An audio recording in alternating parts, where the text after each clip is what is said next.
आदावर्ज है रिपोर्टर्स 21 अरमान साबिर व्लॉग के मुश्तरका प्लेटफॉर्म से मैं हूं फारूक समी और मेरे साथ हैं अरमान साबिर। आज भी शहरी सिंध की अहम सियासी सूरत हाल के ऊपर बात होगी, यानी कि ज़िमनी इंतखाबात होने जा रहे हैं और उस पर बहादुराबाद ने कहा है कि वो भरपूर हिस्सा लेगी। लेकिन इसके साथ साथ शहरी सिंध के अंदर सबसे तवाना आवाज़ समझे जाने वाले, यानी कौम परस्ती की सियासत में सबसे तवाना आवाज़ समझे जाने वाले अल्ताफ़ हुसैन ने कहा है कि वो बाइकआउट करेंगे। इसी के ऊपर बात करेंगे और साथ ही कि शहरी सिंध के अंदर मज़ीद की एक्टिविटीज़ होने जा रही हैं, इन तमाम इशूज़ पे बात करेंगे।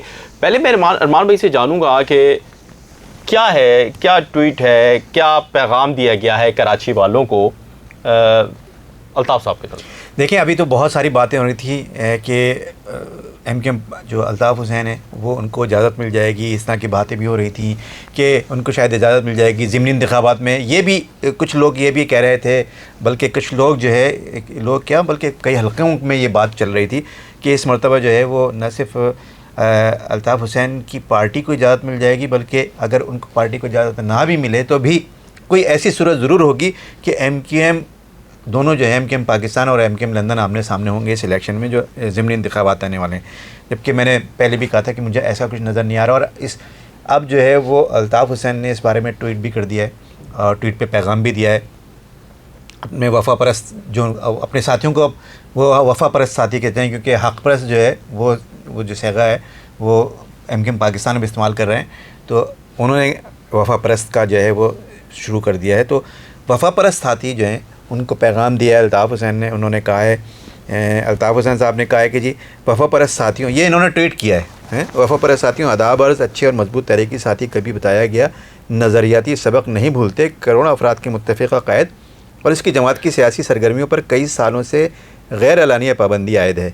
ऐसी सूरत हाल में हमें इत्तेहाद का मुज़ाहरा करते हुए हर किस्म के इलेक्शन का बाइकआउट करना है, इस सबक को भूलना नहीं।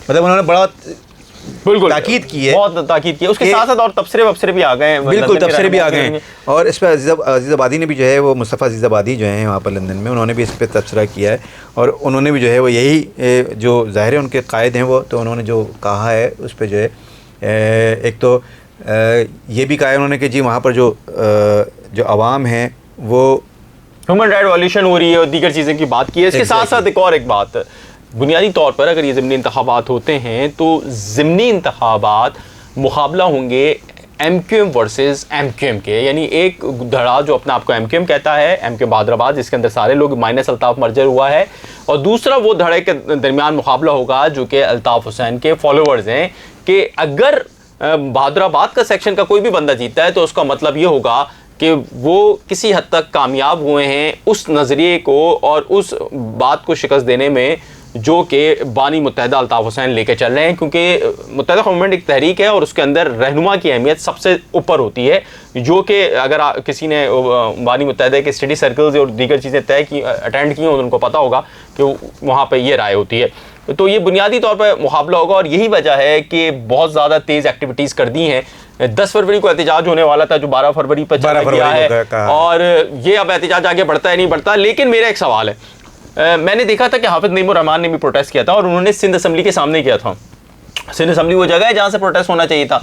अब ये फवारा चौक पे बैठ रहे हैं, एक जानिब आप दावा करते हैं कि आप जो है आपके साथ पीपल्स पार्टी ने ज्यादतियों की इंतहा कर दी है, शहरी सिंध के हुकूक ग़स्ब कर लिए हैं, और पीपल्स पार्टी बुनियादी तौर पर जो कराची के अंदर मेजॉरिटी उर्दू स्पीकिंग है उनके ख़िलाफ़ है और कराची की तरक्की के ख़िलाफ़ है। ये आप ये एक नैरेटिव को ड्रॉ करते हैं, एक आप ये नैरेटिव कहते हैं, गो कि मुस्तफ़ा कमाल ये नहीं कहते, लेकिन जहाँ खालिद मकबूल सिद्दीकी ये बात कर रहे होते हैं वहीं उन्हीं के साथ बैठे होते हैं, वहीं आप पार्लियामेंट के अंदर एहतजाज नहीं कर रहे और अब आप रोडों पे एहतजाज करें। इसका नुकसान किसको होगा? रोडों पे एहतजाज से फायदा किसको है, नुकसान किसको है? देखिए, रोडों पे एहतजाज करें, लेकिन आपको एहतजाज करना है ना, जैसे पार्लियामेंट ये असेंबली के सामने आप एहतजाज करें ना, आप असेंबली के सामने एहतजाज करें, आप चीफ मिनिस्टर हाउस के सामने एहतजाज करें। अगर आपको मुतालबात मनवाने और किससे मनवाने हैं, आपके चीफ मिनिस्टर से मनवाने, आपको जो है वो असेंबली से मनवाने, तो आप वहाँ जाके एहतजाज करें। आप फवारा चौक पर अगर आके एहतजाज करेंगे, वो अवाम का मामला है, वहाँ पर सारा कारोबार हो रहा है, कारोबार वैसे ही ठप हो गया है। पाकिस्तान जो है वो दिवालिया होने के बिल्कुल नहज पे जा चुका है, लोगों के पास पैसे नहीं हैं, डॉलर बढ़ रहा है, तनख्वाहें देने के लोगों के पास पैसे नहीं है, बेरोज़गारी बढ़ती जा रही है, लोगों को घर का चूल्हा चलाना मुश्किल हो गया है। और ऐसी सूरत में अगर आप फवारा चौक पर आके बैठ के और पूरा जाम कर देंगे यहाँ पर कारोबारी, और आपने कहा है जी हम कराची हुकूमत जो है वो चलने नहीं देंगे और कारोबारी ज़िंदगी मुअत्तल कर देंगे, किसकी हुकूमत चलने नहीं देंगे? आपकी भाई, आप ही की हुकूमत है, आप बैठे हैं, और कारोबारी ज़िंदगी किसका मुअत्तल करेंगे? आप अपने महाजरों का कारोबारी ज़िंदगी मुअत्तल करने जा रहे हैं, जिनका आप दावा करते हैं, जिनका आप दावा करते हैं कि हम जो है वो सियासत नहीं कर रहे हैं, जो कि तशद्दुद की सियासत होती है, जो कि जो है वो महाजरों के हुकूक गस्ब करने की सियासत होती है। हम ऐसी सियासत नहीं कर रहे हैं। और पीपल्स पार्टी ने सबके हुकूक गस्ब कर लिए। हमारे यहाँ पे बैठने का मकसद हरगिज़ नहीं कि हम किसी कौमियत की तर्जुमानी कर रहे हैं, लेकिन हम एक बात बता रहे हैं कि आप क्या नैरेटिव बता रहे हैं, आप क्या नैरेटिव पेश कर रहे हैं, और आप उस नैरेटिव के अगेंस्ट बैठे हुए हैं।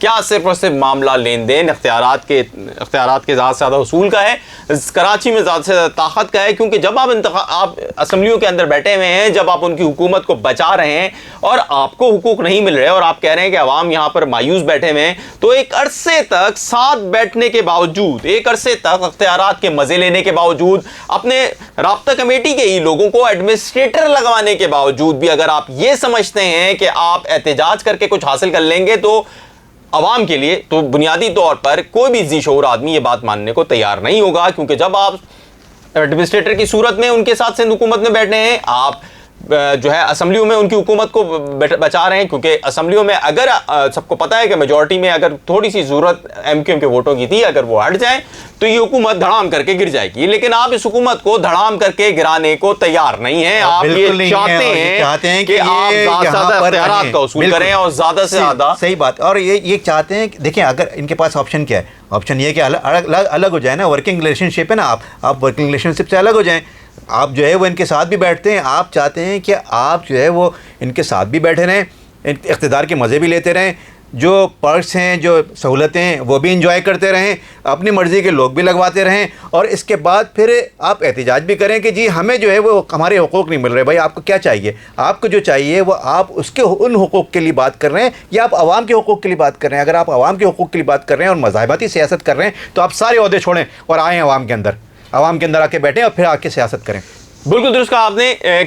अब देखना यह है कि बानी मुत्तहिदा ने कराची वालों को जो पैगाम दिया है, उस पैगाम पर किस कदर लब्बैक कहते हैं, और साथ ही ये भी देखेंगे कि मुत्तहिदा कौमी मूवमेंट दावे के बाद किस हद तक कामयाब होती है उस एहतजाजी मूवमेंट को लॉन्च करने में, जो उनके ख्याल में या उनके मुताबिक पीपल्स पार्टी और सिंध असम्बली की जो ये पॉलिसीज़ आई हैं या जो डिलिमिटेशन और दीगर मामलात हैं उसके खिलाफ वो एहतजाज कर रहे हैं, किस हद तक कामयाब होते हैं, ये सब कुछ देखेंगे। अगर अभी तक आपने अरमान साबिर व्लॉग और रिपोर्टर्स 21 को सब्सक्राइब नहीं किया है, तो हमारी आपसे गुजारिश होगी आप फौरी तौर पर इसको सब्सक्राइब कर लीजिए, ताकि हमारी जो मालूमात हैं वो आप तक पहुँचती रहें और हम जो अपनी मालूमात हैं उसको बिना किसी फ़िल्टर के आप तक पहुंचाते हैं। कुछ चीज़ों में ज़रूर फ़िल्टर करते हैं जहां हमें लगता है कि इससे इंतशार फैलने का अंदेशा है, लेकिन हम उमूमी तौर पे आपको बिल्कुल मनोवन रिपोर्ट्स पहुंचाते हैं।